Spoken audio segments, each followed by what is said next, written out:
opposition splits, then it is easy for the incumbent to have a right. Mission will not have any problem on our part. And all the things you've said is precisely why you make Gambia a peaceful country where you hardly recognize that there is conflict. Prior to the declaration of results, we had election campaign. And prior to the election campaign, we had many parties with diverse political programs.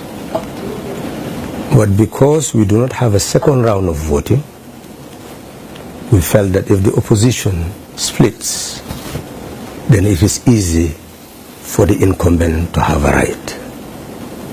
We decided to come together in the spirit of national unity, in the supreme interest of the country, to have one person to stand. Because this is a country which has never changed through the ballot box. And we felt that we should make history together and facilitate that change.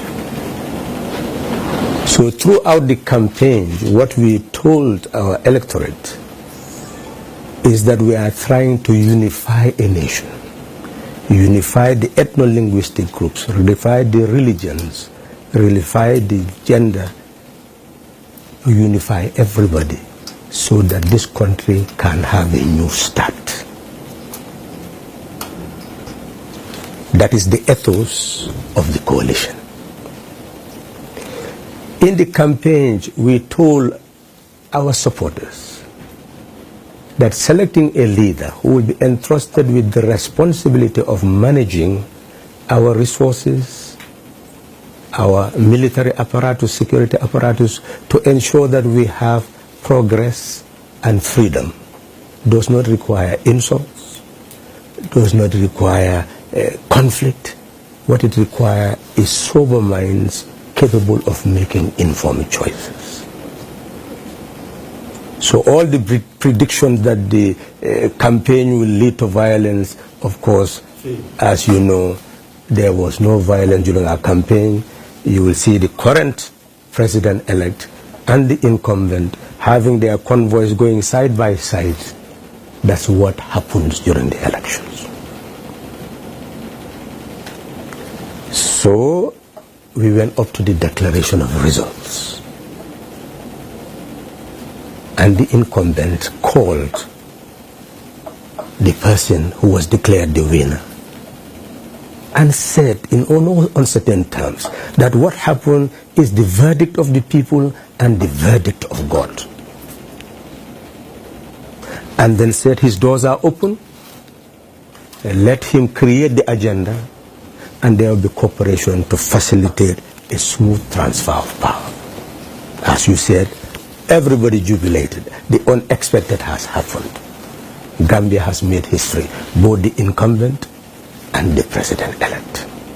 And that's how we conceived it. We decided, after that, to have a liaison. And the incumbent created a liaison. He accepted that he was going to be an outgoing president and the president-elect will be the incoming president.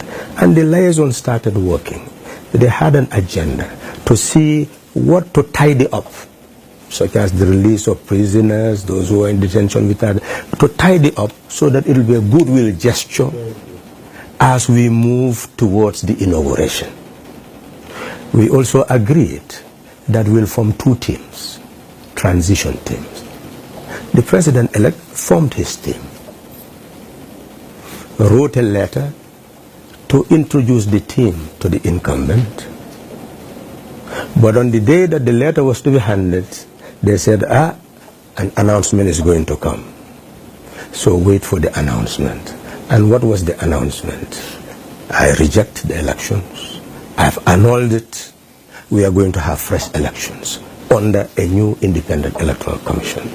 Those were the words.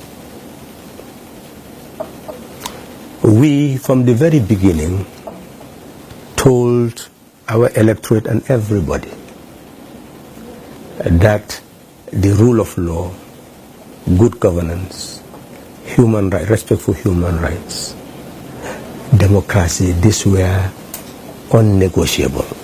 We will consolidate it in this country.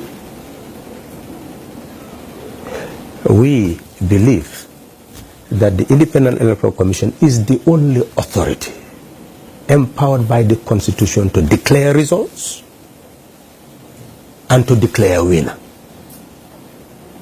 And that has happened. That's the language of the Constitution. If anybody wants to reject results, fine, you can form an opinion.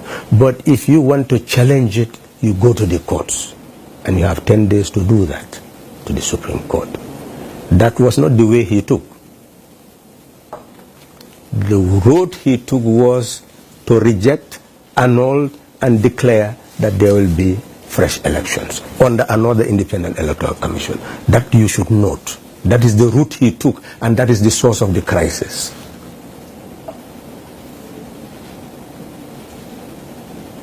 When that declaration was made, and a threat that he will not tolerate any demonstrations,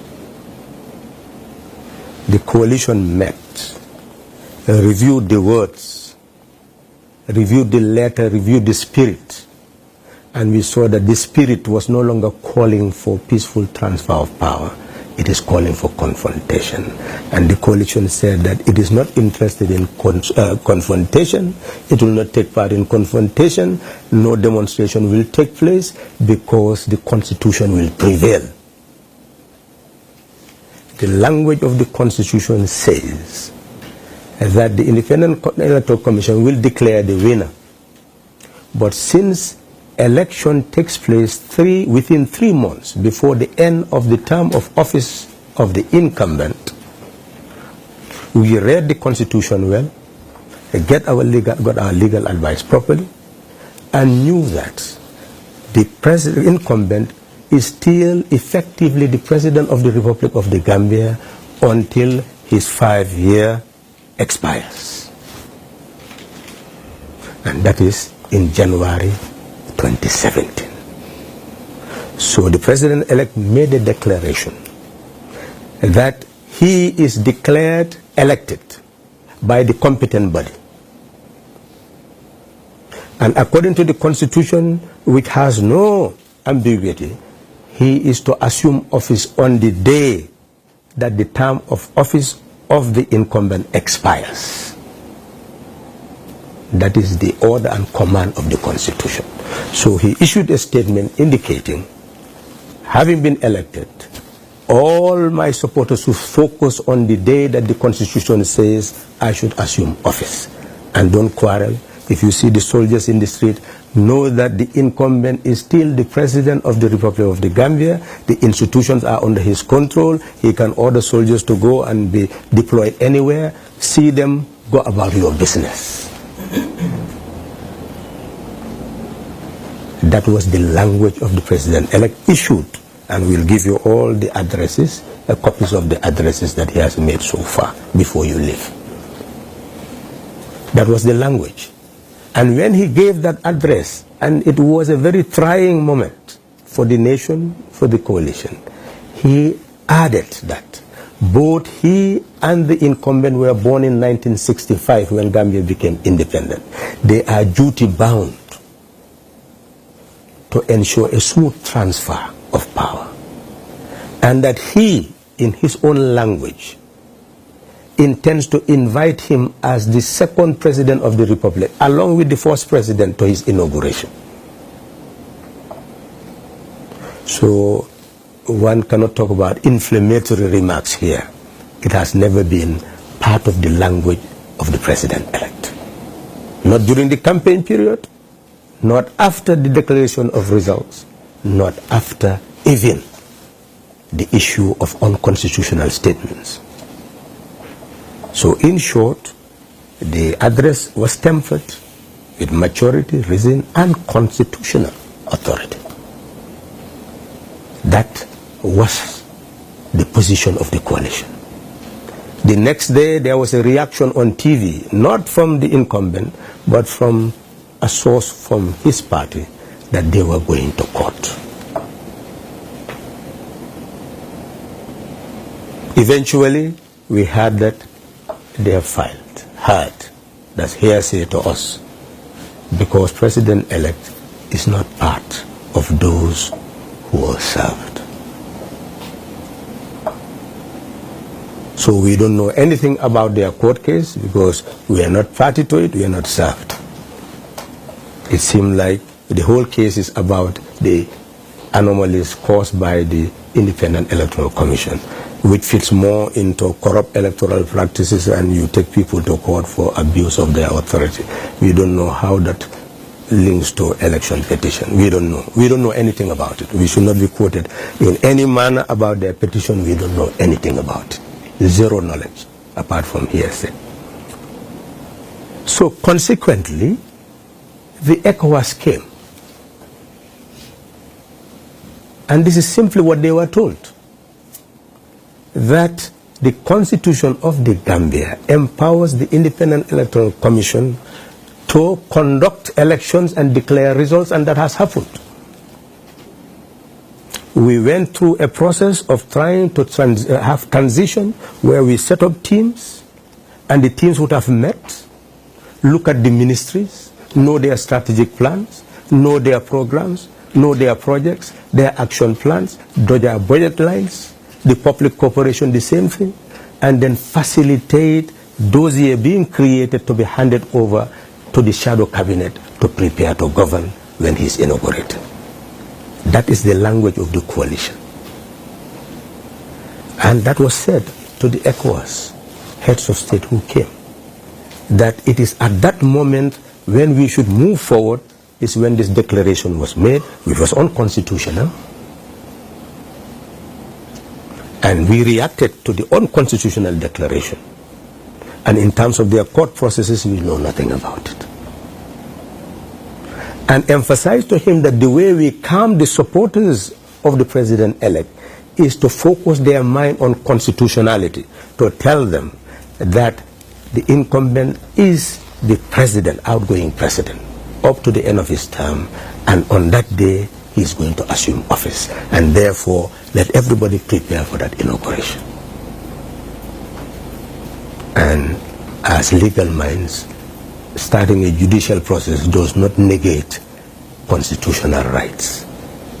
So he still considers it as his constitutional right as president-elect to be ready for inauguration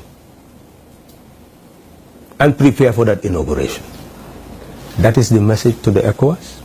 They gave advice that what has been done, they've heard that our supporters here and there had conflict. We said, yes, there could be skirmishes, and we heard about skirmishes, but we now establish a National Reconciliation Committee of the coalition.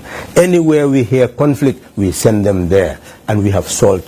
If you talk to the Inspector General of Police today, and you should do that before leaving, he will tell you that our National Reconciliation Committee had met him several times and had told him if he hears any conflict anywhere before he acts, let him inform us and our team will go there. And it's a mobile team. Any time of the night they will go, and they have been doing it. And we have solved all the problems that came to our notice amicably, without court action, without prosecution. We've been told of languages used. We said, well, maybe at the spur of the moment, everybody can say anything. But all those people who were accused of making those statements, we went back to them, they will say, we've been misquoted here and there. So we felt that we've put our house in order, that statements are issued by the proper authorities. And those who have been uttering those statements had not been quoted of saying anything that threatens public peace, that threatens others. And here I will come to conclude. We believe it's an invention to talk about prosecuting the incumbent. The language of cyberspace, of the online media, etc., who has control over them? They insult anybody they say anybody because they are in different